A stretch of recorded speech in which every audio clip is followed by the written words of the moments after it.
Ποιος είπε ότι από διαχωρισμό δεν μπορούν να προκύψουν υπέροχα και άνετα διαμερίσματα? Εδώ έχουμε ένα εκπληκτικό παράδειγμα που έχουν βγει 3 γκαρσονιέρες από διαχωρισμό.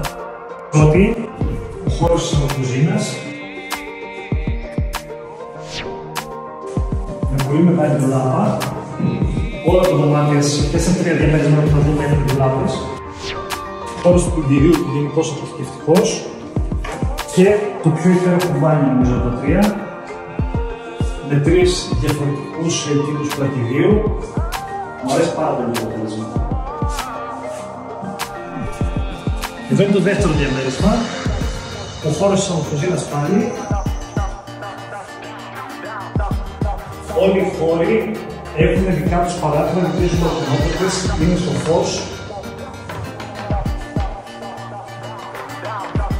Και εδώ το παραθυράκι δυστυχώς δεν έχουμε ρεύμα, αλλά μπορούμε να πάρουμε μια εικόνα.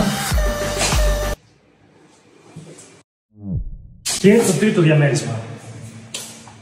Σαλοκουζίνα πάλι, χωριστά νοητά φορίζει η κουζίνα του σαλόνι, τετραγωνισμένο διαμέρισμα.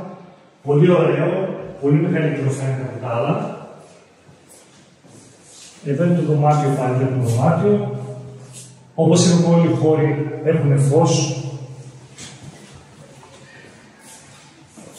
Και τέλος το μπάνιο.